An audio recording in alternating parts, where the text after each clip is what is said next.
যারা দাঁড়িয়ে আছেন মেহেরবানি করে বসে যান।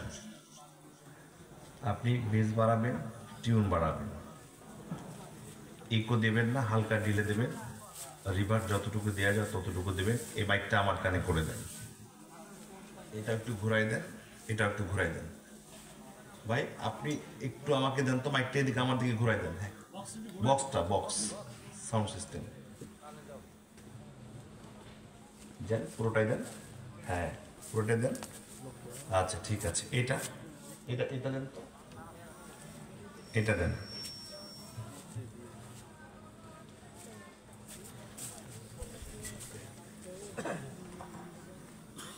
আলহামদুলিল্লাহ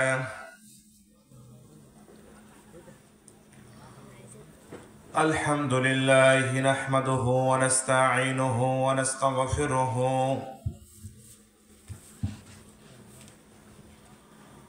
ওয়া নু'মিনু বিহি ওয়া নাতাওয়াক্কালু আলাইহি ونعوذ بالله من شرور أنفسنا ومن سيئات أعمالنا من يهد الله فلا مضل له ومن يضلل فلا هادي له أشهد أن لا إله إلا الله وحده لا شريك له وأشهد أن سيدنا وحبيبنا ومولانا محمدا عبده ورسوله الذي أرسل بالحق بشيرا ونذيرا وداعيا إلى الله بإذنه وسراجا منيرا فقد قال الله تعالى في كلامه المجيد والفرقانه الحميد জবান সে দিয়ে সকলে পড়ুন আউযু বিল্লাহি মিনাশ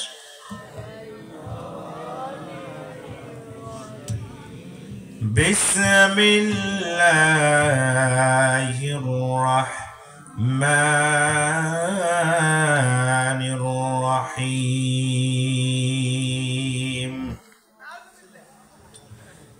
ওয়া আলাস الثلاثة الذين خلفوا حتى إذا ضاقت عليهم الأرض بما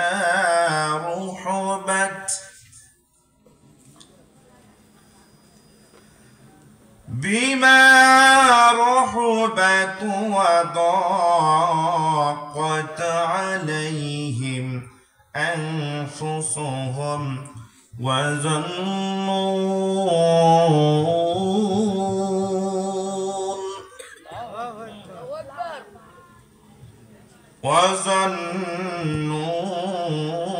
أن لا ملجأ من الله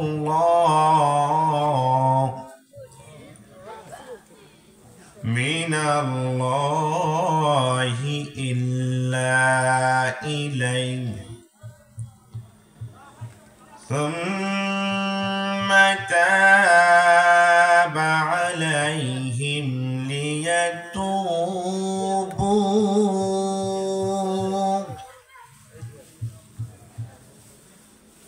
ثم تاب عليهم ليتوبوا إن الله هو التواب الرحيم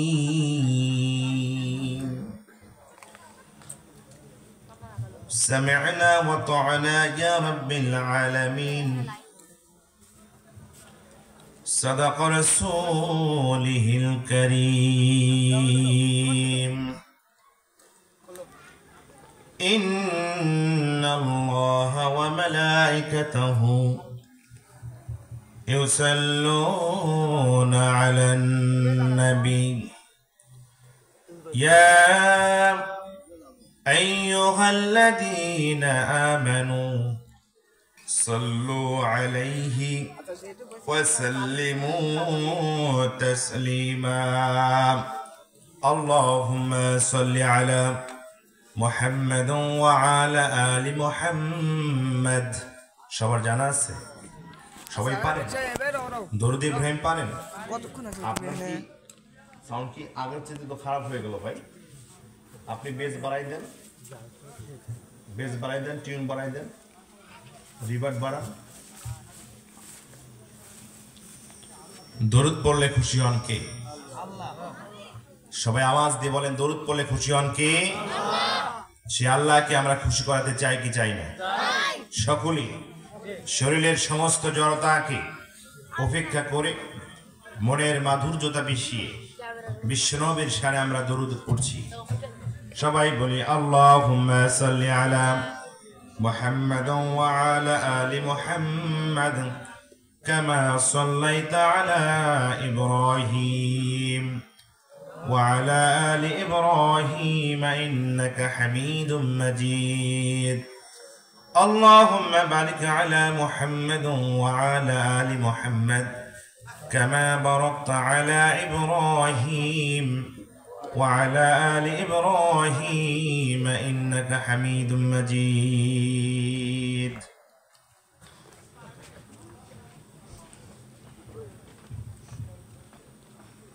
রাজমান নিসিন পাড়া বাইতুন নূর জামে মসজিদের উন্নয়ন কল্পে দশম বার্ষিকী আজকের এই তাফসীরুল কোরআন মাহফিলের সম্মানিত সভাপতি আলহাজ মোহাম্মদ আব্দুর রউফ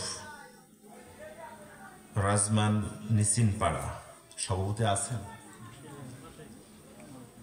আল্লাহু আকবার আল্লাহ তাআলা আজকের কোরআনের এই মাজলিসের সভাপতিকে কিয়ামত পর্যন্ত কবুল করুক আওয়াজ দিয়ে কোন আমিন সম্মানিত প্রধান অতিথি জনাব আবু সালেহ মোহাম্মদ হাসনাত উপজেলা নির্বাহী অফিসার উল্লাপাড়া সিরাজগঞ্জ আজকের এই মাহফিলে কোরআনুল কারীম থেকে কথা বলেছেন হযরত মাওলানা সুলাইমান হোসেন মাওলানা মোহাম্মদ উবাইদুল্লাহ আল কাউসারি মাওলানা মোহাম্মদ আফসার আলী সিরাজি আরো কথা বলেছেন আলহাজ মাওলানা মোহাম্মদ শফিকুল ইসলাম শফিক আপনাদের পোস্টারে অনেক আমন্ত্রিত মেহমান সম্মানিত মেহমান বিশেষ অতিথি অনেক অতিথি এখানে এসেছে হয়তোবা এমনও মানি গুণী সম্মানিত সুধী ব্যক্তিবর্গ আছেন যাদের নাম দেওয়ার জায়গা পোস্টারে হয় নাই অত্র এলাকার আজকের এই সমাজের সকল স্তরের সর্বপর্যায়ের সুধী সমাজ বিজ্ঞ সমাজ স্বশিক্ষায় শিক্ষিত সুশিক্ষায় শিক্ষিত সর্বস্তরে সর্বপর্যায়ের সকল দলের সকল মতের প্রাণ প্রিয় তাওহীদি মুসলিম জনতা উপস্থিত আছেন অত্র এলাকার শ্রেষ্ঠ মায়ের শ্রেষ্ঠ সন্তান হযরত উলামায়ে কেরাম পদাবস্থানরত মা ও বোনেরা আসুন আজকের কোরআনুল কারীমের আলোচনার শুরুতে মহান মনিবের দরবারে লাখো কোটি শুকরিয়া সুযোগ পেশ করছি যে মহান মনিব আপনাকে আমাকে ছোট্ট এই জান্নাতের বাগানে কবুল করেছেন আমরা চাইলেই কি আজকের মেহমান হতে পারতাম আমরা চাইলেই কি কোরআনের মেহমান হতে পারা সম্ভব এই মাহফিলের প্রচার প্রচারণা হয়েছে কি হয়নি কথা বলেন কষ্ট হচ্ছে আপনাদের আপনারা তো দেখলাম সবাই চোখ বন্ধ করে আছেন প্রচার চলাকালীন সময়ে আল্লাহর অনেক বান্দা সিদ্ধান্ত নিয়েছিল যে রাজমান নিচিনপাড়া মসজিদের মাহফিলে আমি যাব, কিন্তু খোঁজ নিয়ে দেখবেন উনি আসতে পারেনি। আবার এমন আল্লাহর বান্দা এখানে এসে বসেছেন যেই বান্দার এখানে আসার কোনো পরিকল্পনাই ছিল না, কিন্তু এশার সালাত আদায় করার পরে চিন্তা করতেছে যেহেতু বাড়িতে আসি সেহেতু একটু কোরআনুল কারীমের আলোচনা শুনে আসি। যিনি 7 দিন ধরে চিন্তা ভাবনা করলো উনি এখানে আসে নাই, আর 7 দিন ধরে যার কোনো চিন্তা ভাবনা করার কোনো মাথায় ছিল না উনি সেখানে এসেছেন। কবুলের মালিক কে? আওয়াজ দিয়ে কোন কে? সে আল্লাহ তাআলার কাছে শুকরিয়া জানাই। এই গ্রামের হাজার হাজার মানুষের মধ্য থেকে আপনাকে আমাকে টেনে যাচাই বাছাই করে খুঁজে ভালোবেসে একান্ত আপনজন মনে করে আজকের জান্নাতের বাগানে যে মহান সত্তা আমাদেরকে কবুল করেছেন সে মহান সত্তার শুকরগুজার করি। সকলে বলে আলহামদুলিল্লাহ। গলার আওয়াজ ছেড়ে দিয়ে আকাশ বাতাসকে মুখরিত করে আরশে আজিমের শুকরিয়ার ধ্বনি পৌঁছায় দিতে চাই। আওয়াজ দিয়ে বলেন আলহামদুলিল্লাহ।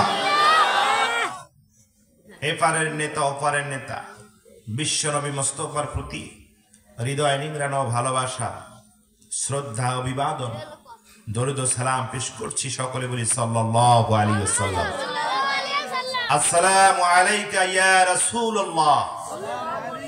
বলেন বলেন বলেন আসসালামু আলাইকা ইয়া রাসূলুল্লাহ। আসসালামু আলাইকা ইয়া হাবিবাল্লাহ। আসসালামু আলাইকা ইয়া রাহমাতুল লিল আলামিন। সম্মানিত কলিজার টুকরো ভাইয়েরা, আপনারা কেমন আছেন? সকলে ভালো আছেন? একটু হাতগুলো বের করেন তো দেখি। আমি জানি কুয়াশার কারণে, শীতের কারণে আমরা সবাই আটো সাটো হয়ে বসে গেছি। একটু উপরে উঠা, বলেন আল্লাহ আল্লাহ। আজকের মাহফিলের শেষ পর্যন্ত এখানে আমাদেরকে কবুল করো, আমিন। হাত নামান। সাউন্ড আরো ভালো করতে হবে ভাইয়া। তোমার এত বড় মেশিন নিয়ে বসে আছো, তুমি কয়টা মাইক লাগাইছো? হ্যাঁ, বেশ বাড়াই দাও। আমি দূর থেকে কথা বলি, আমি লিপ এ তো কথা বলি না। প্রয়োজনে মাইক্রোফোন চেঞ্জ করো তোমার। আমি একটা করে দূর থেকে কথা বলি, এ পাশে ও পাশে নাড়াচাড়া করে কথা বলি। বেজ আরো বাড়াই দাও, আরো বাড়াও, ভলিউম দাও, আস্তে আস্তে বাড়াও। যেখানে গিয়ে ঠেকে যাবে ওখানে রেখে দিবা, যে না আর আমার মেশিন পারতেছে না। আমাদেরকে প্রতিদিন কথা বলতে হয়। আজকের মাইক খারাপ হওয়ার জন্য আগামী কালকের প্রোগ্রামে যে সবচেয়ে ভালো মাইকটা দেওয়া হয় আর কথা বলা সম্ভব হবে না। এজন্য একটু রিভার্ট দাও, রিভার্ট দাও তো দেখি। সাউন্ড বসাই দিলা কেন আবার? আগেরটা করো। টিউন বাড়াই দাও, টিউন বাড়াই দাও, আর একটু বাড়াও। ঠিক আছে, থাক। আর একটু কমো কমো কমো। হ্যাঁ, আচ্ছা। এবার হালকা রিভার্ট দাও, রিভার্ট দাও, হালকা রিভার্ট দাও, দাও। আর একটু দাও, আর একটু দাও, আর একটু বাড়াও। আচ্ছা, রাখো দেখি। এই পর্যন্ত থাক। হালকা ডিলে দাও, দাও, আর একটু দাও। ঠিক আছে, থাক। এই পর্যন্ত থাক। আপাতত চালাই, কি বলেন? যেইটাতে গিয়ে প্রবলেম করবে সেইটাতে সামান্য করে হাত দিবা, ঠিক আছে? আমার গলার আওয়াজ বাড়লে তোমার জন্য ওখানে আওয়াজ না কমে, এটা মাথায় রাখবে। আচ্ছা, সম্মানিত ভাইয়েরা আমার, শয়তানকে আল্লাহ রাব্বুল আলামিন শয়তান যখন বানিয়েছেন ওই সময় শয়তান আল্লাহর কাছে ওয়াদা করেছিল যে তোমার মাহবুব বান্দাদেরকে আমি তোমার পথ থেকে সরিয়ে জাহান্নামের পথের দিকে নিয়ে আসব। ওই যে সেই দিন শয়তান মিশন নিয়েছিলেন, ভীষণ নিয়েছিলেন, সেই দিন থেকে তার এই কাজের ভীষণকে বাস্তবায়ন করার জন্য দুনিয়ার জমিনের উপরে যত ভালো কাজ আছে ওই সব ভালো কাজগুলোতেই শয়তান গিয়ে ঝামেলা করে। কথা কয় না।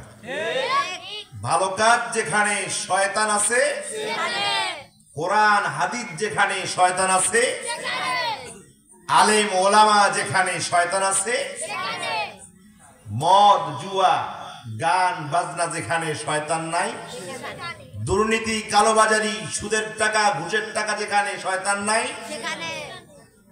চুরি বদমাশি রাহাজানি খুন খারাপি যেখানে শয়তান নাই,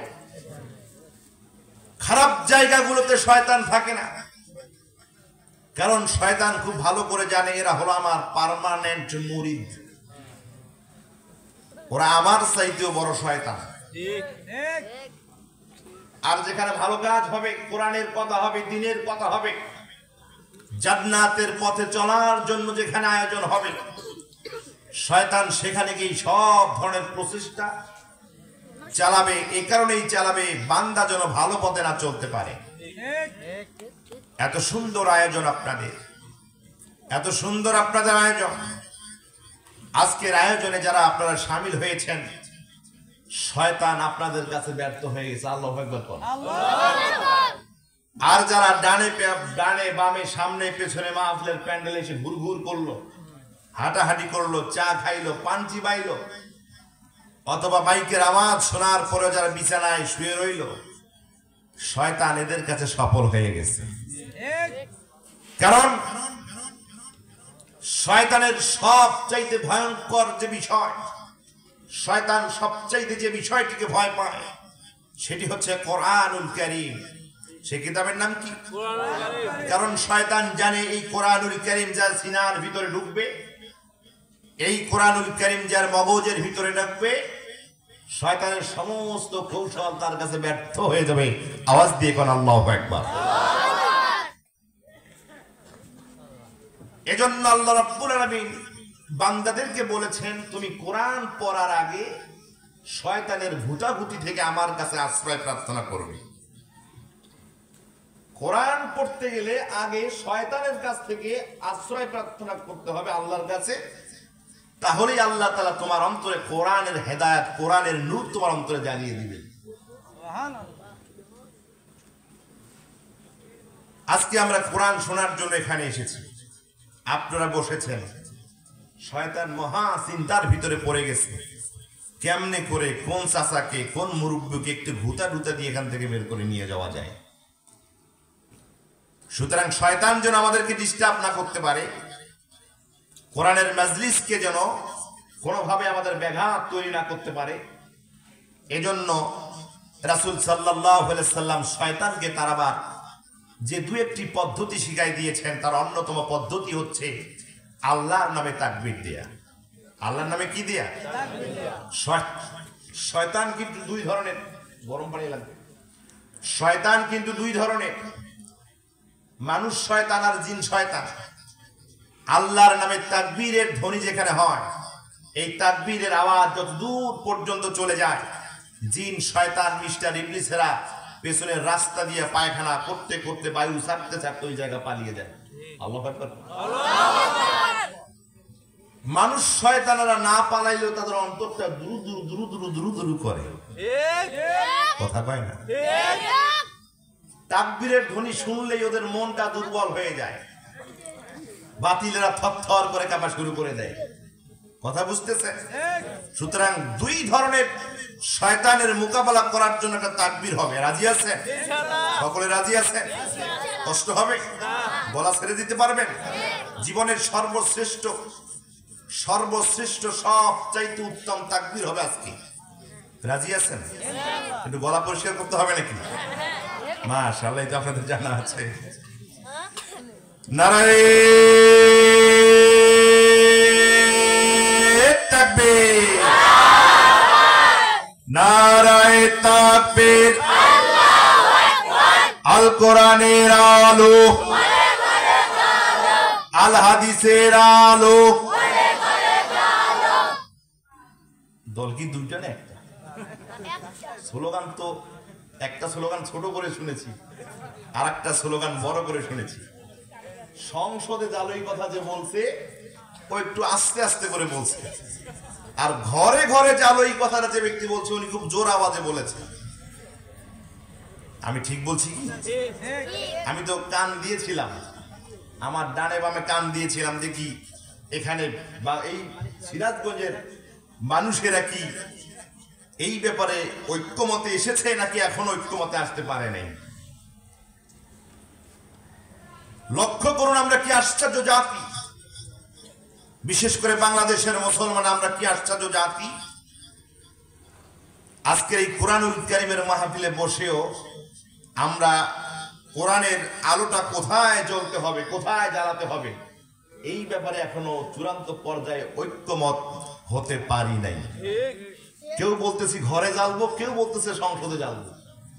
আরে বাবা, আপনি ঘরে জ্বালেন তাতে আমার কোনো আপত্তি নাই, আপনি সংসদে জ্বালেন তাতে আমার কোনো আপত্তি নাই, কিন্তু সিদ্ধান্ত নিতে হবে একটা। সিদ্ধান্ত কয়টা হবে? তাহলে আমার সাথে একটু যদি সাহস থাকে, হিম্মত থাকে, আপনারা যেটা ভালো মনে করেন আমার সাথে আমাকে ভোট দিয়ে সহযোগিতা করবেন। কোরআনের আলো ঘরে জ্বালা দরকার নাকি সংসদে জ্বালা দরকার? আওয়াজ দিয়ে কোন, আওয়াজ দিয়ে কোন, কোথায় জ্বালা দরকার? একমত হবেন তো? একমত হতে পারবেন? দ্বিমত করবেন না? আমাদের বাংলাদেশের সকল মানুষ আমরা মুসলমান, কিছু হিন্দু ভাই আছেন তাদেরকে আমরা আমাদের অন্তর দিয়ে ভালোবাসি, কিন্তু মুসলমান হিসেবে আমাদের অন্তর তো এই দাবিটা সবার যে কোরআনুল কারীমের আলোটা কোথায় জ্বলতে হবে? এই ব্যাপারে আমাদেরকে ঐক্যমত আসতে হবে। আপনি যদি ঘরেও জ্বালতে চান সে ব্যাপারে আমি বলবো যে ঐক্যমত পোষণ করেন। সংসদে আমরা জ্বালবো না, কোথায় জ্বালবো? ঘরেই জ্বালবো। ঘরে জ্বালতে পারলেও সকল ঘরে যখন কোরআনের আলো জ্বলবে, এই আলোটি, এই আলোর আলোয় সংসদ আলোকিত হয়ে যাবে। আল্লাহু আকবার কোন। আমাদের বাংলাদেশে ঐক্যের প্রয়োজন আছে। আমাদের বাংলাদেশের মুসলমানদের অস্তিত্বকে রক্ষা করার জন্য, এদেশের স্বাধীনতা সার্বভৌমত্বকে রক্ষা করার জন্য ঐক্যের প্রয়োজন আছে। কারণ যতদিন পর্যন্ত বাংলার মানুষ দল মত শেষে ঐক্য আসতে পারে নাই, ততদিন পর্যন্ত জালিম নগদ জগদ্দল পাথর আমাদের উপরে চেপে বসেছিল। এই দুষ্ট জগদ্দল পাথরকে জাতির মাথা থেকে সরিয়ে দেওয়ার জন্য বাংলাদেশের প্রতিটি দল, প্রতিটি শ্রেণীর মানুষেরা নিজ জায়গা থেকে রক্ত দিয়েছে, জীবন দিয়েছে, কিন্তু এই পাথরকে জাতির উপর থেকে সরাতে পারে নাই। আমি রাজনৈতিক কোন বক্তৃতা দেই না, কথাও বলি না, এটাও রাজনৈতিক কোন বক্তৃতা দিচ্ছে না, কিন্তু বোঝানোর জন্য বলতেছি কেন আমাদের ঐক্যের দরকার। দৃষ্টান্ত নিয়ে আসতেছি, এটার সাক্ষী আপনারা নিজেই। 5ই আগস্টের সাক্ষী আপনারা নিজেই, যার কারণে কথাগুলো বলছি। আমি রাজনৈতিক কোন কথা বলি না, কথা বলা পছন্দ করি না। যেদিন ছাত্ররা 9টি দফা দিয়েছিল, সেই দিনও বাংলার মুসলমানেরা দল মত নির্বিশেষে সকল কর্মের, সকল পেশার মানুষরা ঐক্যমত পোষণ করে নাই। বিদায় শত শত ছাত্রদের জীবন চলে গেছে। কিন্তু 9 দফাকে যখন 1 দফায় নিয়ে আসা হয়েছে, এই 1 দফার ভিতরে বাংলাদেশের প্রতিটি দল, বাংলাদেশের সমস্ত বয়সের মানুষ, বাংলাদেশের সমস্ত শ্রেণীর মানুষ, বাংলাদেশের সকল পেশার মানুষ,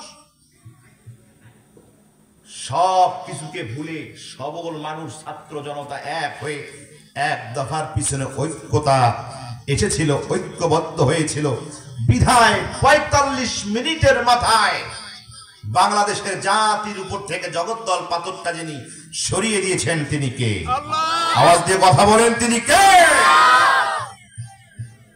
কথা কি বুঝতেছেন? ঐক্য থাকতে হবে। বাংলাদেশকে আন্তর্জাতিক ষড়যন্ত্র চলছে, আন্তর্জাতিক পর্যায়ে বাংলাদেশকে নিয়ে ষড়যন্ত্র চলছে, যার কিছু নমুনা আমরা বিভিন্ন বাংলাদেশের বর্ডারে বিভিন্ন জায়গায় আমরা দেখতে পাচ্ছি। ভারতেরা উস্কানি দাতামূলক বিভিন্ন জায়গায় বিশৃঙ্খলা তৈরি করছে। কারণ আমাদের দেশের পাশের দাদাবাবুরা বুঝতে পেরেছে, বাংলাদেশের সকল দলের মানুষেরা যদি ঐক্যবদ্ধ থাকে তাহলে অন্তত বাংলাদেশের সাথে আমাদের চলাফেরা করা একটু মুশকিল হয়ে যাবে। বিধায় বাংলাদেশের ঐক্যকে বিচ্ছিন্ন করার জন্য, বাংলাদেশের একতার ভিতরে বিঘ্ন ঘটাবার জন্য তারা বিভিন্ন ভাবে চেষ্টা করছে। যদি বলি একটার পর একটা ধারাবাহিক সিরিজ তারা নিয়ে এসেছে, শেষ পর্যন্ত তাবলিগ জামাতের মতো দলের ভিতরেও দ্বন্দ্ব লুকাই দেয়, সেখান থেকেও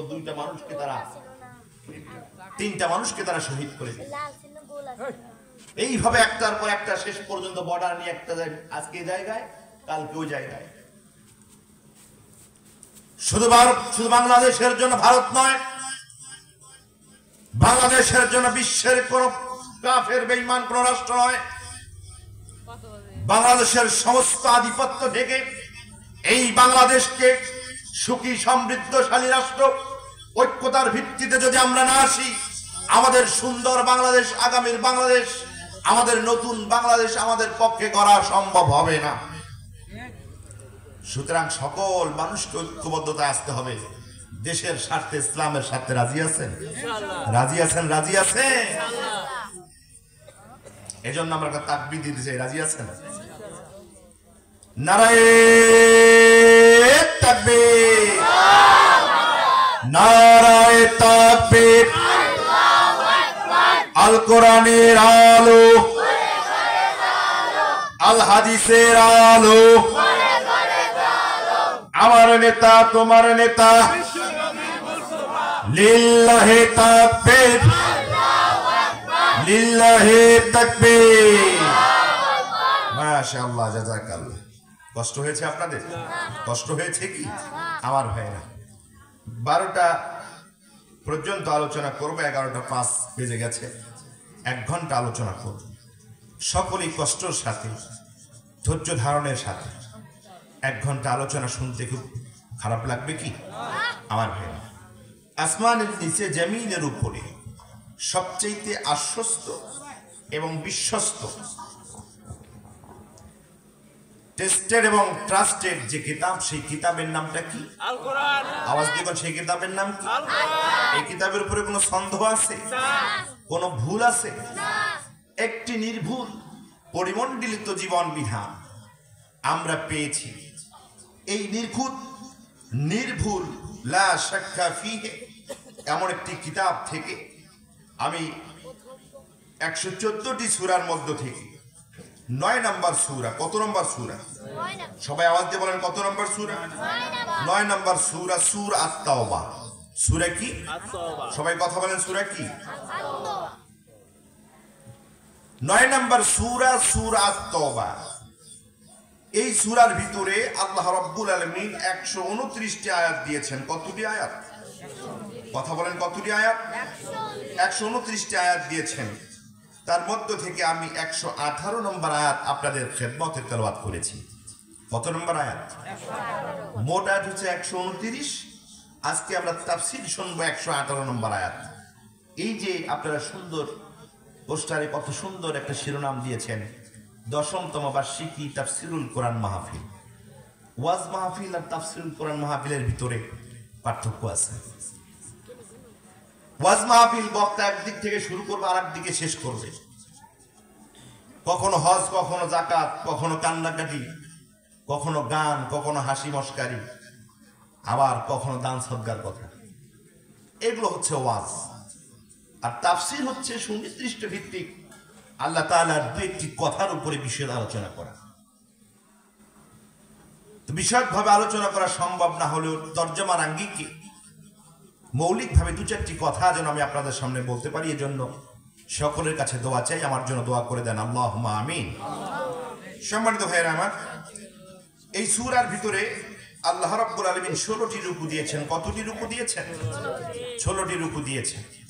আমি কথাগুলো কেন বলছি, আপনাদের বাড়িতে, অনেকের বাড়িতে দেখবেন বাংলায় তরজমায় কোরআন আছে, আর যাদের বাড়িতে বাংলায় তরজমায় কোরআন নেই, তারা অন্তত এলাকার সকালবেলা উঠেই ভালো কোনো আলেমের কাছে চলে যাবেন, হাফেজ সাহেবের কাছে চলে যাবেন।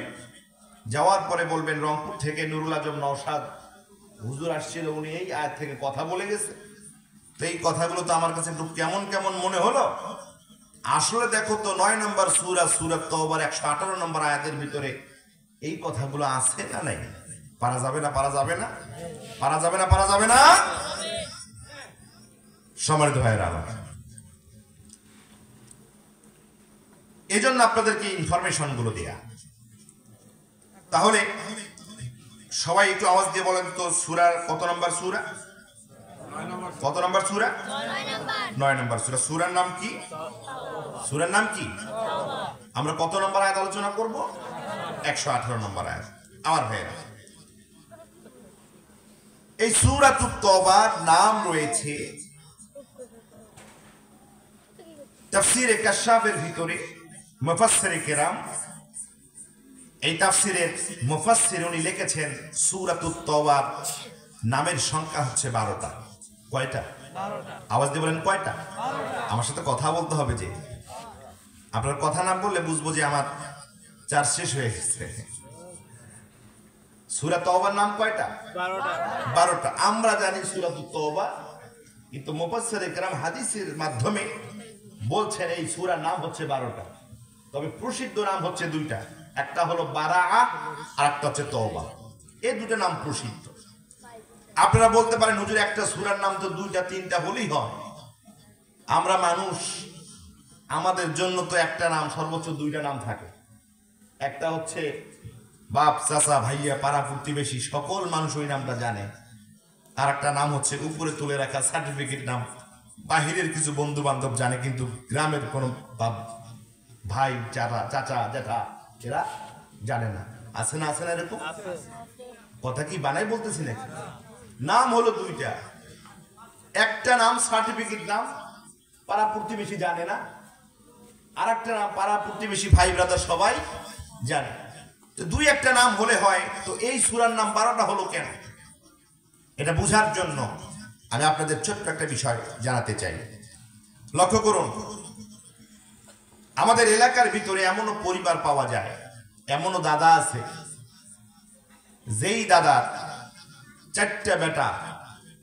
এই 4টা বেটার ঘরে, সবার ঘরে শুধু মেয়ে সন্তান হয়েছে, ছেলে সন্তান হয় নাই। আছে না এরকম? অথবা দেখবেন এই 4টা সন্তানেরই সবগুলো ছেলে সন্তান আছে, কোনো মেয়ে সন্তান যে কোনো একটাই ধরেন না কেন, 20-25 বছর পরে এই দাদার ঘরে ফুটফুটে সুন্দর একটা কন্যা সন্তান এসেছে ছোট ছেলের ঘরে। দাদা যান খুশি হয়ে গেল, আবেগ প্লুপ্ত হয়ে গেল। বৌমার ঘরে যাওয়ার পরে বৌমাকে ডেকে বলল, বৌমা, আমার বংশের ভিতরে কলেজার টুকরা নাতনি আমার এসেছে, নাতনি তারে আমার কোলে তুলে দাও। দাদা নাতনিকে কোলে তুলে নিল, দেখলো কত সুন্দর ফুটফুটে চেহারা, চাঁদের মতো উজ্জ্বল মায়াবী চেহারা, যার কারণে দাদা কোলে তুলে নেওয়ার পরে বলল, আমার বংশের ভিতরে একমাত্র কন্যা, দেখতে চাঁদের মতো সুন্দর, আমি এর নামটা রেখে দিলাম চাঁদনি।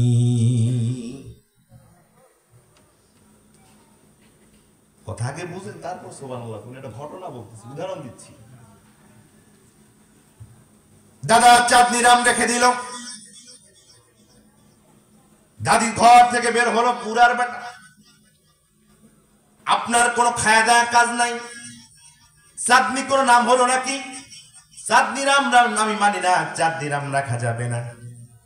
কত সুন্দর গোরা ফর্সা, কত সুন্দর চেহারা, আমার এই বোনটার নাম আমি লিখে দিলাম বুলবুলি।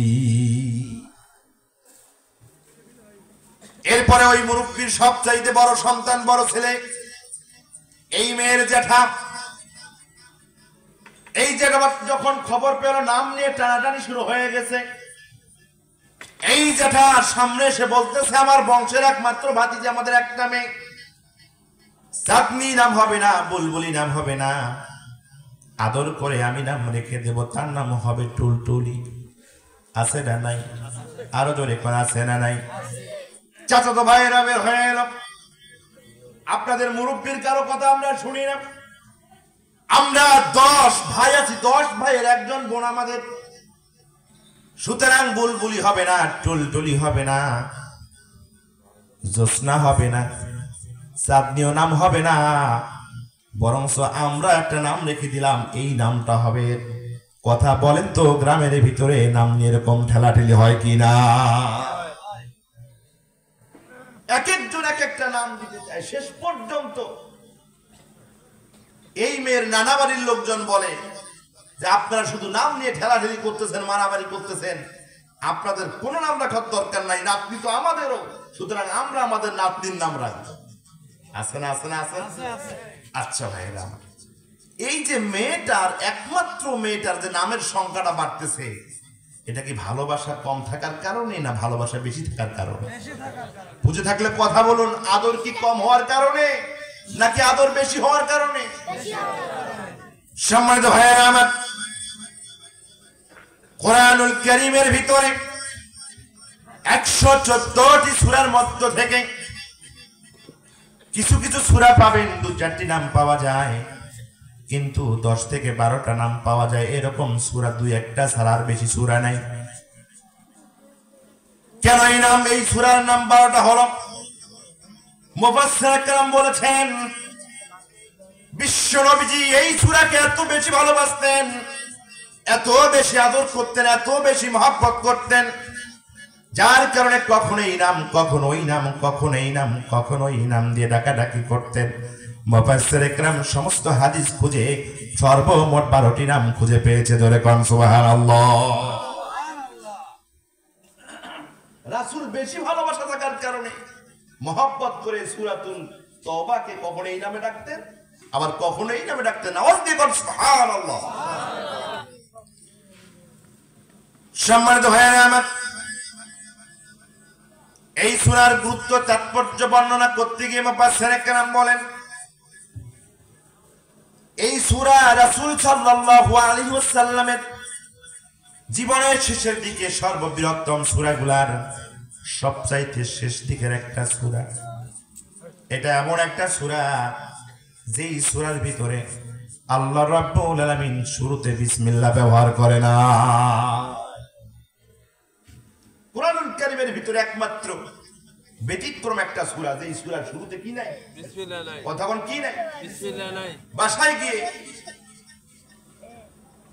কুরআনুল কারীমের ভিতরে খুলে দেখবেন, অথবা বিধানটা হচ্ছে এটাই, আপনি যখন সূরা তওবা আগের সূরার সঙ্গে মিলিয়ে যখন পড়তে যাবেন, সূরা তওবা পড়ার সময় আপনাকে বিসমিল্লাহ পড়তে হবে না, আল্লাহু আকবার পড়তে হবে।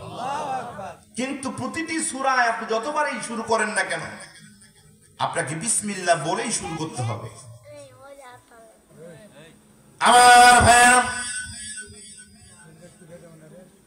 কেন এই সূরাতুত তওবার শুরুতে বিসমিল্লাহ ব্যবহার করা হলো না? এর ব্যাখ্যা লিখতে গিয়ে ইমাম আল্লামা ফখরুদ্দীন রাজি রাহিমাহুল্লাহ তার তাফসীরের ভিতরে 2টি কারণ নিয়ে এসেছেন। এক নাম্বার কারণ হলো বিশ্বনবীজির সাহাবী হযরত ওসমান রাদিয়াল্লাহু তাআলা আনহু বলেছেন, বিশ্বনবীজির উপরে যখন সূরাতুত তওবা যখন নাজিল করা হয়ে গেল, আমরা যখন সূরাতুত তওবাকে লিখছিলাম, বিশ্বনবীজি আমাদেরকে সূরাতুত তওবা লেখার সময় বিসমিল্লাহ লিখতে নিষেধ করেছেন, যার কারণে আমরা কোরআনুল কারীমের শুরুতেই সূরাতুত তওবার শুরুতে বিসমিল্লাহ আমরা লিখি নাই, কারণ বিশ্বনবীজি এই সূরাতুত তওবার শুরুতে বিসমিল্লাহ লেখার অনুমতি দেয় না।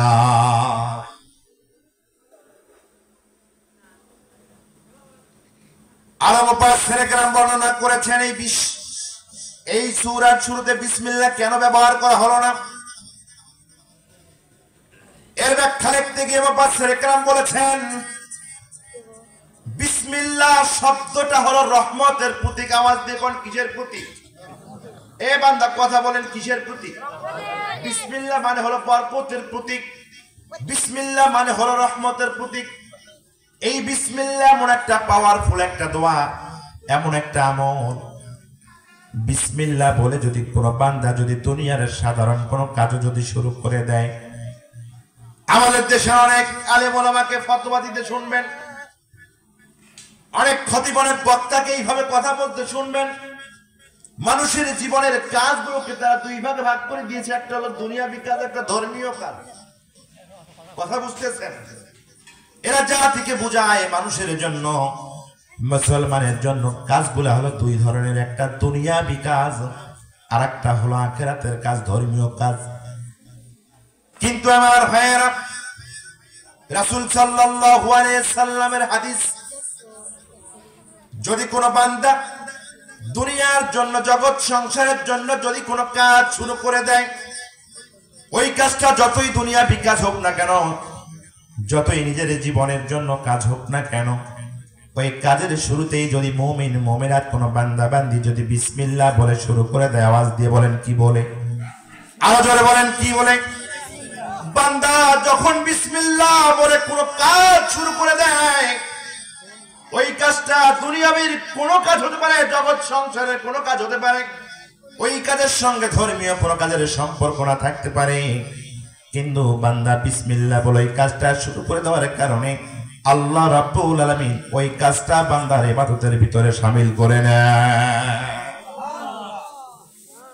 বিসমিল্লাহ বলে যেই কাজই শুরু করবেন না কেন, যেই কাজই শুরু করেন না কেন, কাজের যদি বৈধতা থাকে, ওই কাজ শুরু করার সঙ্গে সঙ্গে বিসমিল্লাহ বলার সঙ্গে সঙ্গে আপনার ওই কাজটা দুনিয়াবি কোনো কাজ থাকে না, আল্লাহর ইবাদতে পরিণত হয়ে যায়। আওয়াজ দিয়ে কোন সুবহানাল্লাহ। মুফাসসিরে কেরাম বললেন, যেহেতু বিসমিল্লাহ কথাটা রহমতের আলামত, বরকতের আলামত,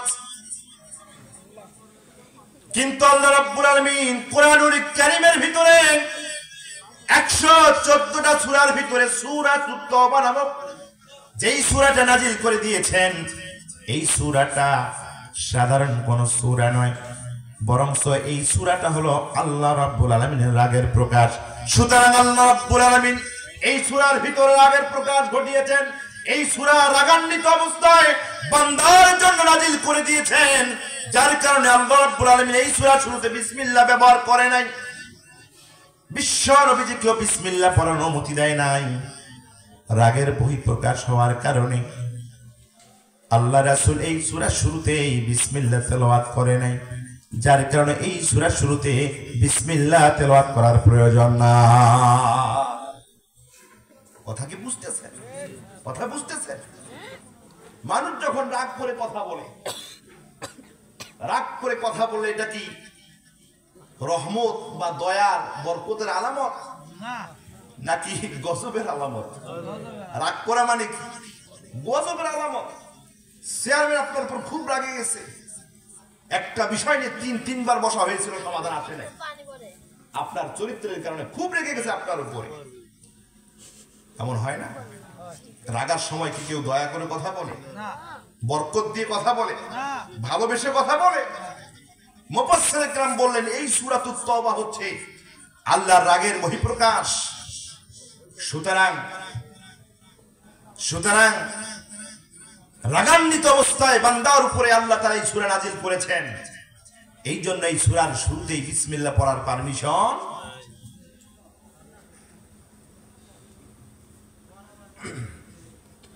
কষ্ট হচ্ছে আপনাদের? এই সূরার ভিতরে কেমন রাগান্বিত প্রকাশ করেছেন কোরআনুল কারীম খুলে দেখুন। আল্লাহ রাব্বুল আলামিন এই সূরা শুরুতে বললেন, বারাআতুম মিনাল্লাহি ওয়া রাসূলিহি ইলাল্লাযীনা আহাদতুম মিনাল মুশরিকিন। আল্লাহু আকবার। সূরাতুত তাওবার শুরুতে আল্লাহ রাব্বুল আলামিন বললেন, বারাআতুম মিনাল্লাহি ওয়া রাসূলিহি ইলাল্লাযীনা আহাদতুম মিনাল মুশরিকিন। আল্লাহ রাব্বুল আলামিন বলেন, আমার হাবিব, দুনিয়ার কাফের বেঈমান মুশরিক যারা আছে, বেঈমান কাফের মুশরিক যারা আছে, আপনার সাথে বেঈমানি করার কারণে, আপনার সঙ্গে ওয়াদাবদ্ধ খেলাপ হওয়ার পরেও, খেলাপ করার কারণে, ওয়াদাবদ্ধ হওয়ার পরেও ওয়াদা খেলাপ করার কারণে আমি আল্লাহ রাব্বুল আলামিন এবং তুমি আমার রাসূলের সাথে, ওই কাফের মুশরিকদের সাথে কোনো সম্পর্ক থাকবে না। কাফের মুশরিকদের সাথে আল্লাহর রাসূলের কোনো সম্পর্ক নাই। যেহেতু কাফের মুশরিকদের সঙ্গে আল্লাহ এবং আল্লাহ রাসূলের সম্পর্ক নাই। সুতরাং বলেন তো কোন মুমিন মুমিনাত নারীর সঙ্গে কি সম্পর্ক থাকতে পারে? আরো জোরে কোন পারে? হে আমার নবী, কাফের মুশরিকদের সাথে আজ থেকে ওদের সাথে আমাদের সব সম্পর্ক ছিন্ন হয়ে গেল। আওয়াজ দিয়ে কোন আল্লাহু আকবার। কথাটা কি নরম না গরম? কথাটা নরম না গরম? কথা বুঝতেছেন আমার ভাইয়েরা? এই সূরাতুত তওবার মধ্য থেকে 118 নম্বর আয়াত। এই আয়াতের ভিতর আল্লাহ রাব্বুল আলামিন কি বললেন আসুন আপনাদেরকে একটু শোনাই। আল্লাহ রাব্বুল আলামিন বললেন ওয়া আলা সালাসাতিল্লাযীনা খুলিফু হাত্তা ইযা দাকাত আলাইহিমুল আরদু বিমা রাহুবাত وضاقت عليهم أنفسهم وظنوا أن لا ملجأ من الله إلا إليه ثم تاب عليهم ليتوبوا إن الله هو التواب الرحيم আমার ভাইরা আল্লাহ রাব্বুল আলামিন সূরাতুত তাওবার 118 নম্বর আয়াতের ভিতরে বললেন, আল্লাহ রাব্বুল আলামিন বলেন আমার হাবিব ওই যে তিনটা ব্যক্তির ব্যাপারে আমি মুলতবি ঘোষণা করেছিলাম। আল্লাহ রাব্বুল আলামিন বললেন আমার হাবিব তোমার তিনজন সাহাবীর ব্যাপারে আমি মুলতবি ঘোষণা করেছিলাম। মুলতবি ঘোষণা করা মানে তো আপনারা বোঝেন, মুলতবি ঘোষণা করা মানে স্থগিত করা। চেয়ারম্যান সাহেব আপনাদের এলাকায় ছেলেমেয়ের সংসার হয় না, দ্বন্দ্ব, এটাকে মীমাংসা করার জন্য চেয়ারম্যান সাহেব বসেছে একটা বাড়িতে, কিন্তু দেখা গেল মীমাংসার জায়গায় দুই দলে এত বেশি উত্তেজিত হয়ে যায় কাউকে হার মানানো যায় না। শেষ পর্যন্ত চেয়ারম্যান সাহেব বলল যে আজকে বিচার সালিশ হবে না, আজকে পর্যন্তই মুলতবি ঘোষণা করা হলো। সামনে আমরা একটা দিনক্ষণ নির্ধারণ করে আবার এটার জন্য বসবো, এরকম হয় না? এটা হচ্ছে মুলতবি। আর ভাইয়া আল্লাহ রাব্বুল আলামিন বিশ্ব নবীজিকে বললেন আমার হাবিব ওই যে আপনার তিনজন সাহাবীর ব্যাপারে আমি মুলতবি ঘোষণা করে দিয়েছিলাম, সেই তিনজন সাহাবীর কি অবস্থা হয়েছিল আমি আপনাকে একটু শোনাই। ও আমার হাবিব হাত্তা ইযা দাকাত আলাইহিমুল আরদু বিমা রুহাবাত ওয়া দাকাত আলাইহিম আনফুসুহুম ওয়া জান্নু আল্লা মালজাআ মিনাল্লাহি ইল্লা ইলাইহি। আল্লাহ রাব্বুল আলামিন বললেন আমার হাবিব ওই যে তিন ব্যক্তির ব্যাপারে সিদ্ধান্ত মুলতবি ঘোষণা করে দিয়েছিলাম, এই তিন ব্যক্তির কন্ডিশন তেমন অবস্থা হয়ে গিয়েছিল ইযা দাকাত আলাইহিমুল আরদু বিমা রাহুবাত, এই তিন ব্যক্তির কাছে আমার প্রশস্ত পৃথিবীটা, আমার বিশাল পৃথিবীটা এই তিন ব্যক্তির কাছে সংকীর্ণ হয়ে গিয়েছিল। আল্লাহু আকবার কোন। শুধু পৃথিবী সংকীর্ণ হয়ে যায় নাই, وضاقت عليهم أنفسهم وامر হাবিব तमाम পৃথিবীটা প্রশস্ত হওয়ার পরেও এই তিন ব্যক্তির কাছে পৃথিবীটা সংকীর্ণ হয়েছিল। শুধু পৃথিবী সংকীর্ণ হয়ে যায় নাই, বরং তাদের জীবনটাও তাদের কাছে সংকীর্ণ হয়ে গিয়েছিল। পৃথিবীটা তাদের কাছে সংকীর্ণ মনে হয়েছিল, তাদের জীবনটা তাদের কাছে সংকীর্ণ মনে হয়েছিল। ওয়াজান্নু আল্লা মালজা মিনাল্লাহি ইল্লা ইলাইহি, এই তিন ব্যক্তির জীবন সংকীর্ণ হয়ে যাওয়ার পরে তারা বুঝতে পেরেছিল, তারা উপলব্ধি করতে পেরেছিল আল্লাহ রাব্বুল আলামিনের দিকে ফেরা ছাড়া তাদের জন্য আর কোনো পথ খোলা না।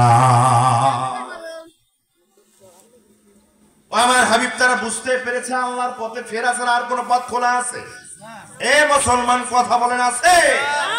আর কোন পথ খোলা নাই। সুম্মা তাবা আলাইহিম লিয়াতুবু। ও আমার হাবিব, এই তিন ব্যক্তি যখন বুঝতে পেরেছে আমি আল্লাহর দরজা ছাড়া তাদের জন্য আর কোন দরজা খোলা নাই, এইটা তারা যখন বুঝতে পারলো, তখন আমি আল্লাহ রাব্বুল আলামিন তাদের দিকে রহমতের দৃষ্টি দিয়ে দিলাম। এই কারণেই তোমার এই তিনজন বান্দা যেন আমার রাস্তা আসার জন্য তওবা করে নেয়। আমি রহমতের দৃষ্টি দিয়ে দিলাম যেন তারা তওবা করে আমার রাস্তায় ফিরে আসে।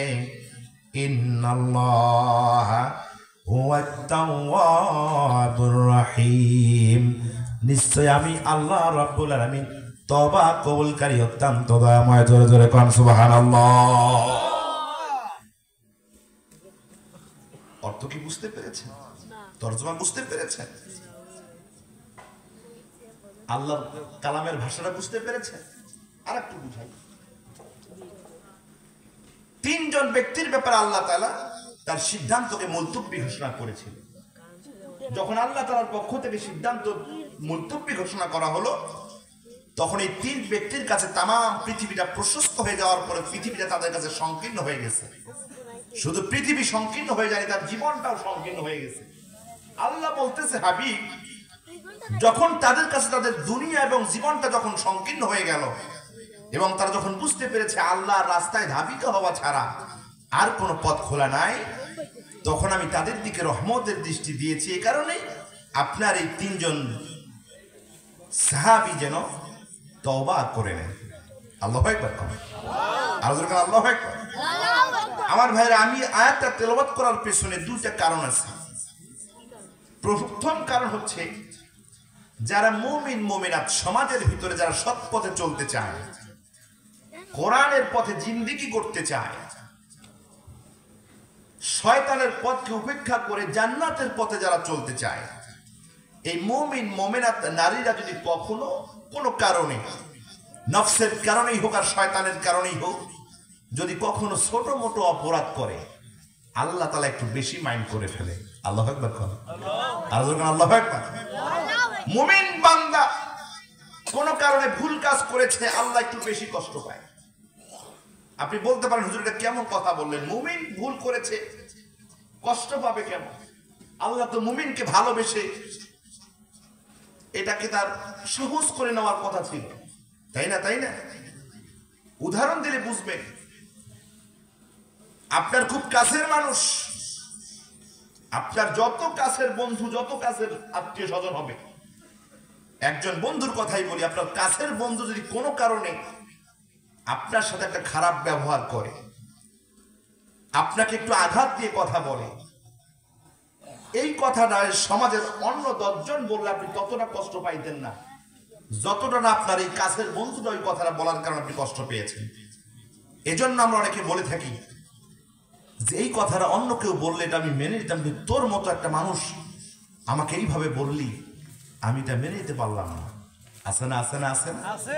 কাছের বন্ধু যদি সামান্য ত্রুটি করে আঘাত বেশি লাগে, অন্যায় করলে আঘাত বেশি লাগে। সাধারণ মানুষেরা ওই রকম অন্যায় করলে অত বেশি লাগে না।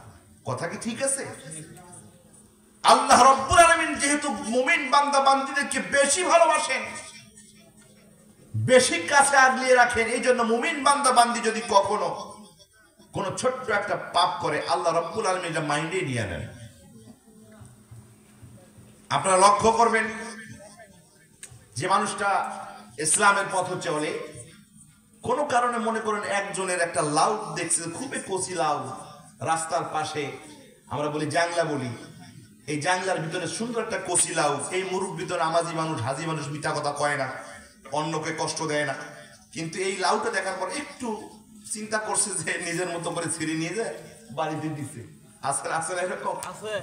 এখন এই যে লাউ খাইলো, 30 টাকার লাউ, 50 টাকার লাউ খাইলো, 3 মাস পরে এই মুরব্বি ওই নামাজ যাইতে ভালো জায়গাতে একটা হুজুর খেয়ে পড়ে যাওয়ার পরে 300 টাকা তার চলে গেছে। কত চলে গেছে? 300। এই মুরব্বি দেখতেছে আমার তো এখানে হুজুর খাওয়ার কোনো কারণ না, হোঁচট খেয়ে পড়ে গেলাম, সেখান থেকে আমার 300 টাকা চলে গেল। এই মুরব্বী মনে মনে চিন্তা করে, ওই যে 30 টাকার লাউ, কথা কয় না, কথা কন না কেন? হয় না, হয় না, হয় না। আর কিছু কিছু মানুষ আছে, ওই চুরি করা ছাড়া ওর চুলার ভিতরে আগুন জ্বলে না। ওই মানুষের যদি রাজ ভান্ডারও চুরি করে নিয়ে আসে, দেখবেন যে সব ঠিক আছে, ওর কোনো সমস্যা নেই। আর ভাইয়া,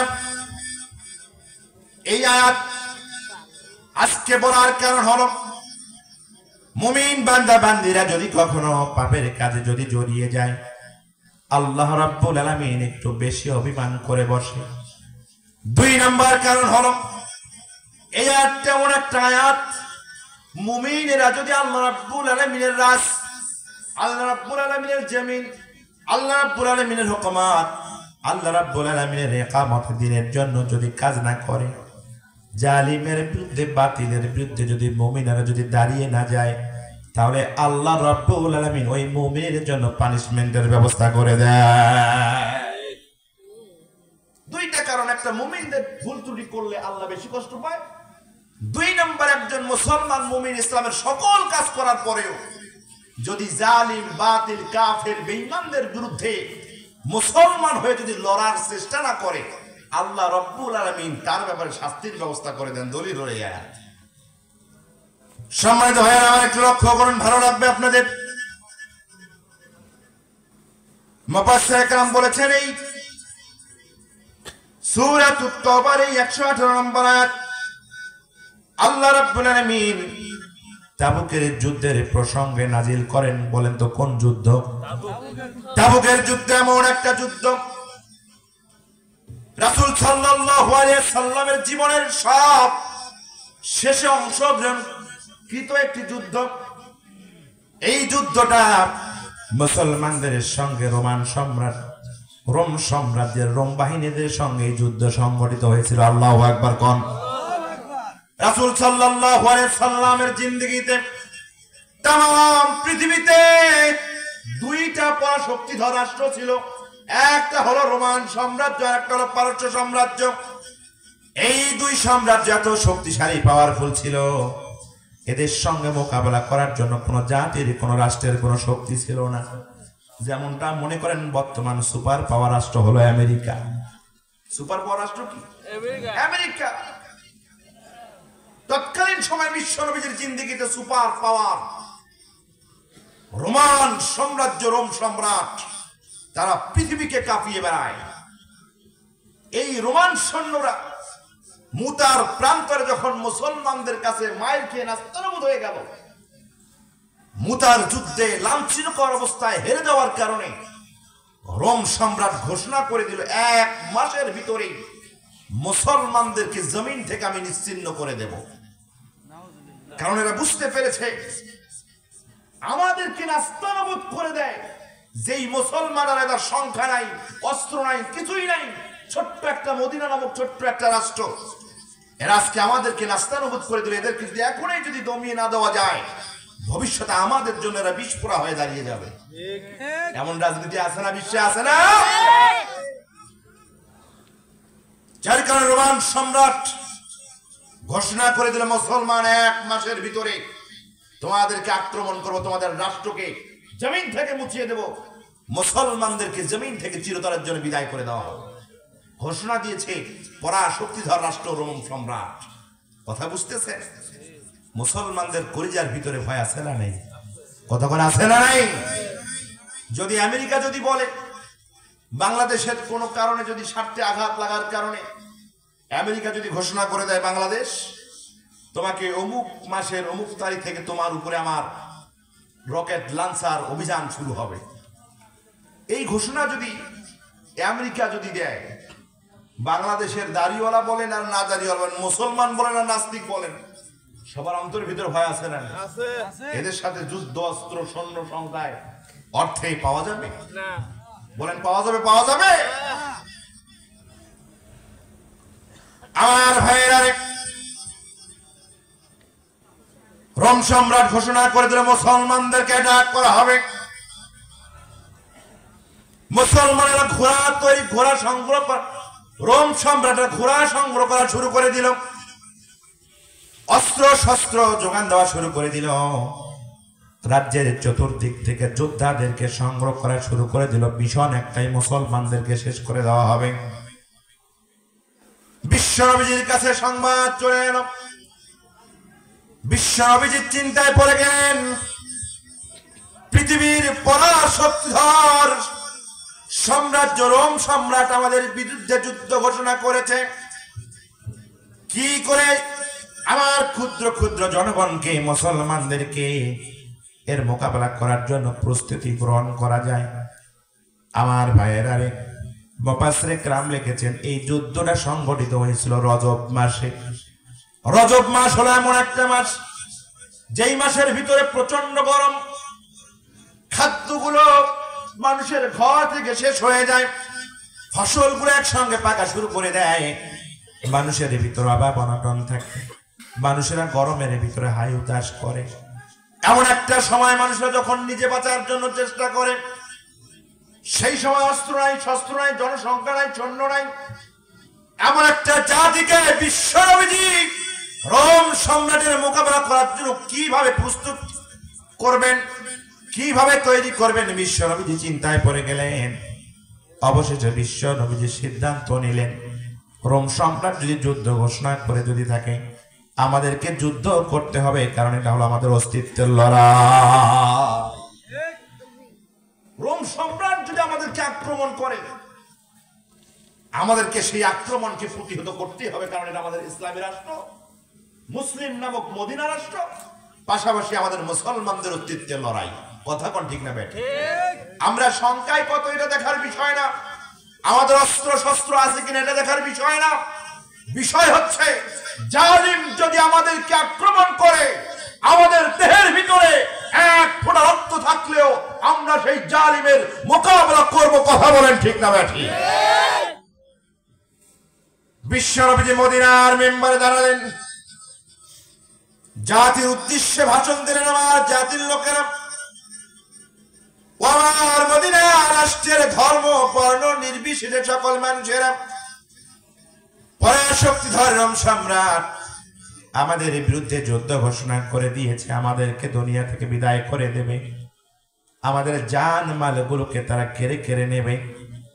আমি মুহাম্মদ বিশ্বনবীজি আব্দুল্লাহর পুত্র মুহাম্মদ ঘোষণা দিলাম, মদিনার রাষ্ট্রপতি প্রধানমন্ত্রী আমি মুহাম্মদ ঘোষণা করে দিলাম, এই যুদ্ধটা আমাদের জান মালের লড়াই, আমাদের অস্তিত্বকে রক্ষা করার জন্য লড়াই, আমাদের ঈমানের লড়াই। এটা এমন একটা যুদ্ধ, আমি আল্লাহ রাসূলের স্বয়ং বাতিলের বিরুদ্ধে মোকাবেলা করার জন্য অংশগ্রহণ করব। সুতরাং আমার পক্ষ থেকে এই মদিনা রাষ্ট্রের ভিতরে যে ধরনের, যেই বয়সের, যেই মতের, যেই পথের জয় লোকেই থাকুক না কেন, সে যদি মদিনা রাষ্ট্রের যদি নাগরিক হয়ে যায়, আমি বিশ্বনবী মুহাম্মদ এই যুদ্ধ থেকে অংশগ্রহণ না করার জন্য কাউকে রুখসত দিয়ে দিলাম না। মদিনা রাষ্ট্রের ভিতরে এমন কোন মুসলিম নাগরিক কিংবা অমুসলিম নাগরিকের কোন রুখসত নাই যারা এই যে যুদ্ধের ভিতরে এই রাষ্ট্রের পক্ষ থেকে এই যুদ্ধের জন্য যে শামিল হবে না, এমনটা চলবে না, কারো রুখসত নাই।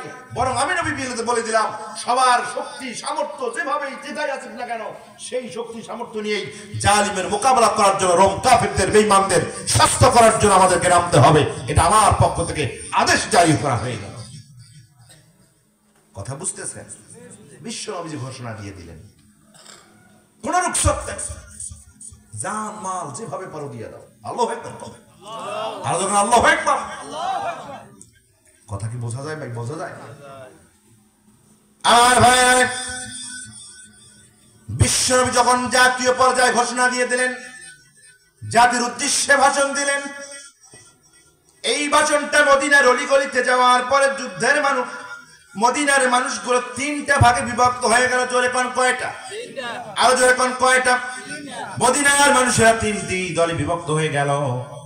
এক দল মানুষ হলো বৃদ্ধ, অসহায়, দুর্বল, রোগাক্রান্ত মানুষ, অভাব অনটন মানুষ, খাইতে পারে না, কোনো যানবাহন নাই, কোনো গাড়ি ঘোড়া নাই, দুর্বল অসহায় মানুষ একটা গ্রুপ হয়ে গেল। এরা চিন্তা করলো আমরা কিভাবে যুদ্ধ অংশগ্রহণ করবো, আমাদের তো কোনো রুখসত দিল না। দুই নম্বর গ্রুপ হলো, এরা হলো নব্য মুনাফিক। মুফাসসির کرام বলেছেন এদের সংখ্যা ছিল 82 জন। এরা চিন্তা করলো রোম সম্রাটের বিরুদ্ধে লড়া মুখের কথা না, আমরা বহু চেষ্টা করেছি মুসলমানদেরকে নাস্তানাবুদ করতে পারি নাই, কিন্তু এটা আমাদের জন্য একটা সুযোগ হলো, রোম সম্রাটের সাথে যুদ্ধ গেলে মুসলমানেরা তাদের জীবন নিয়ে মদিনায় ফিরে আসতে পারবে না। মুনাফিকদের চিন্তা ভাবনা হলো এটা আমাদের অত্যন্ত বড় সুযোগ, কারণ রোম সাম্রাজ্যের সাথে লড়া মুখের কথা না, এইবার মুসলমানরা ওদের উচিত শিক্ষা পাবে। সুতরাং এরা একটা ভাগ হয়ে বিশ্বনবীজিকে এসে মুখে মুখে বলে আমরা আপনার সাথে আছি, কিন্তু সিদ্ধান্ত এদের অন্যটা, সবাই যাবে কিন্তু আমরা কথা বুঝতেছে আমার ভাইয়েরা। তৃতীয় দল হলো 3 জন মানুষ, আল্লাহ রাসূলের জালিলুল কদর সাহাবী 3 জন সাহাবী। এই সাহাবীদের প্রচন্ড ইচ্ছা ছিল তারা বাতিলের মোকাবেলা করার জন্য, জালিমের মোকাবেলা করার জন্য, কাফের বেঈমানদের মোকাবেলা করার জন্য যুদ্ধে অংশগ্রহণ করবে। কিন্তু যুদ্ধে যাওয়ার জন্য বিশ্ব নবী যখন বের হয়ে চলে গেলেন, ভালো করে শুনুন, বিশ্ব নবীজি যখন রোম সম্রাটের মোকাবেলা করার জন্য, জালিম বেঈমানদের মোকাবেলা করার জন্য মদিনা থেকে যখন বের হয়ে গেলেন, দুর্বল অসহায় লোকরা যেতে পারলো না, মুনাফিকরা পিছু পিছু টান দিয়ে তারা মদিনায় রয়ে গেল। আর এই 3 ব্যক্তি যাওয়ার ইচ্ছা থাকার পরেও সাধারণভাবে অনীহা থাকার কারণে, একটু অলসতা থাকার কারণে, গাফলাতি থাকার কারণে 3 জন সাহাবী 3 জন মানুষ যুদ্ধে যেতে পারে নাই। অন্য কোনো কারণ নাই, শুধু একটাই কারণ হলো যাবো। কথা বুঝতেছেন? যাবো। কিন্তু বিশ্বনবী কখন চলে গিয়েছে কোনো ভ্রুক্ষেপ করতে পারে নাই। এমনকি বিশ্বনবী যাওয়ার পরেও তারা চাইলেই যাইতে পারতো, কিন্তু তারা বাতিলের মোকাবেলা করার জন্য যুদ্ধে অংশগ্রহণ করে নাই। এই 3 শ্রেণীর মানুষ মদিনায় রয়ে গেল। বিশ্বনবীজি 30,000 মর্দে মুজাহিদদেরকে নিয়ে তাবুকের প্রান্তরে চলে গেলেন। এই রোম সম্রাটের সরকার বাহাদুর যখন জানতে পারছে মুহাম্মদ আমাদের মোকাবেলা করার জন্য 30,000 সৈন্য নিয়ে আমাদের রাষ্ট্রের সীমানায় চলে এসেছে, তাবুকের প্রান্তে চলে এসেছে, তখন আশেপাশের গোত্রগুলা, আশেপাশের ছোট ছোট রাষ্ট্রগুলা, প্রদেশগুলা সকলে বিশ্ব নবীজির কাছে এসে স্যালেন্ডার করে বিশ্ব নবীজির সঙ্গে চুক্তি সম্পাদন করেছে। যখন তারা জানতে পারলো বিশ্ব নবী তার সৈন্য সামন্ত নিয়ে আমাদের মোকাবেলা করার জন্য চলে এসেছে, তখন এই রোম সাম্রাজ্যের বিভিন্ন প্রদেশ, বিভিন্ন রাজা বাদশা যারা ছিল, বড় বড় গোত্রপতি যারা ছিল, সবাই এসে বিশ্ব নবীজির কাছে স্যালেন্ডার করেছে। আল্লাহু আকবার। আল্লাহু আকবার। তার মানে মুসলমানদের বিজয়, মুসলমানদের কর্তৃত্ব, মুসলমানদের সফলতা, এটা কি তরবারির আগায় না ইমানের আগায়? আওয়াজ দিয়ে কোন তরবারির আগায় না ইমানের আগায়? সম্মানিত ভাইয়েরা আমার, জালিমের মোকাবেলা করার জন্য, বাতিলের মোকাবেলা করার জন্য মুসলমানদের তরবারির দরকার হয় না, মুসলমানদের সৈন্য সামন্তের দরকার হয় না, মুসলমানদের দরকার হয় ইমানের। কথা বলেন ঠিক না বেঠি? ভারত আজকে আমাদের সামনে সালত বালত করে, আমাদের এলাকার ভাষায় বললাম, ভারত আমাদের সাথে ইয়ারকি মস্কারি করে। ভারত তোমার জেনে রাখা উচিত, বাংলাদেশের মুসলমানদের গায়ে হাত দেওয়া মানে গাজওয়াতুল হিন্দের সূচনা করা। কথা কোন ঠিক না বেটি? আর বিশ্ব নবীজি বলেছেন গাজওয়াতুল হিন্দ এমন একটা যুদ্ধ, যেই যুদ্ধকে বদরের যুদ্ধের সঙ্গে বিশ্ব নবীজি তুলনা করেছেন। বিশ্ব নবীজি বলেছেন এই ভারতের মুশরিকদের সঙ্গে, হিন্দুত্ববাদীদের সঙ্গে মুসলমানের একটা যুদ্ধ হবে। এই মুসলমানদের যুদ্ধ হবে, মুসলমান যুবকেরা ভারতের ভিতরে প্রবেশ করবে, ভারতের রাজাদেরকে গলার কলার ধরে সিংহাসন থেকে নামাবে, এরপরে ভারতের জমিনের ভিতরে ইসলামের কালেমার পতাকা পথ পথ করে মুসলমানের যুবকেরা উড়াই দেবে। ভারতের অন্তত এতটুকু হুঁশ হওয়া দরকার, তুমি বাংলাদেশের সঙ্গে যত লড়বা, যত বাংলাদেশের সামনে একটু চুলকাচুলকি করবা, তামাম বিশ্বের মুসলমানেরা তোমাকে অ্যাটাক করার জন্য তত বেশি রেডি হয়ে যাবে। বিশ্বনবীজি বলেছে এই যুদ্ধের নেতৃত্ব দেবে সবুজ শ্যামলা সুফলা সুন্দর নরম ভূমির মুজাহিদেরা। আল্লাহু আকবার। গবেষণা করে ইসলামী চিন্তাবিদগণ বলেছেন সবুজ সুশল শ্যামলা মাতৃভূমি রাষ্ট্রভূমি মুসলমানদের জমিন হলো সর্বপ্রথম হলো পাকিস্তান। কি নাম? এরপরে দ্বিতীয় হলো বাংলাদেশ, তৃতীয় হলো কাশ্মীর, চতুর্থ হলো আফগানিস্তান। বিশ্বনবীর ভবিষ্যৎবাণী অনুযায়ী এই যে সবুজ শ্যামল সুফলা সুজলা যে অঞ্চলগুলো আছে, বিশ্বনবী বলেছেন এখান থেকে মুজাহিদ বের হবে, এরাই নেতৃত্ব দেবে। এদের নেতৃত্বের পেছনে বিশ্বের সমস্ত মুসলমানরা আসবে, ভারতের ভিতরে ঢুকবে, মন্ত্রীদেরকে ধরবে, রাজাদেরকে ধরবে, সংসদ থেকে চেয়ার থেকে চালিয়ে দুনিয়া থেকে বিদায় করে ভারতের জমিনে মুসলমানরা ইসলামের পতাকা উড়াই দেবে। কথা বলেন ঠিক না বেঠিক? সুতরাং ভারত যত বাংলাদেশকে ঘুটাবে ওরা নিজেরাই ওদের হাতে পায়। বাংলাদেশের সঙ্গে যত গুতাগুতি করবে ওদের নিজেদের মৃত্যুরা নিজেরাই ডেকে আনবে। কথা বুঝতেছেন? বাংলাদেশের পক্ষ থেকে এতটুকু বুঝাতে চাই, ভারতকে বুঝাতে চাই, ভারতের দালালদেরকে বুঝাতে চাই, আমাদের যুদ্ধে জয়ী হওয়ার জন্য অস্ত্র লাগে না, আমাদের যুদ্ধে জয়ী হওয়ার জন্য লোক সংখ্যা লাগে না, আমাদের লাগে একটা তাকবীরের ধ্বনি, ইমানি জজবা। কথা কোন ঠিক না? আমেরিকা পুরো সরকার হয়ে যাচ্ছে, সবার তো জানা আছে। আমেরিকা পুরো সরকার হয়ে যাচ্ছে, এখনো যাচ্ছে।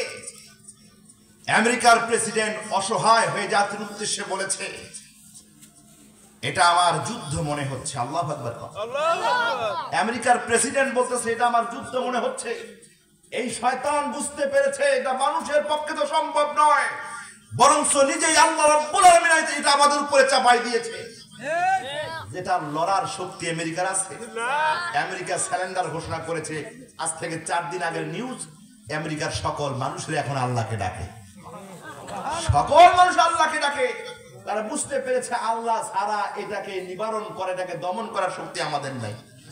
ওরা যেই অস্ত্র নিয়ে, যেই গাড়ি নিয়ে, যেই এরোপ্লেন নিয়ে যায়, সেটাই আগুনে পুড়ে ছারখার হয়ে। আল্লাহু আকবার।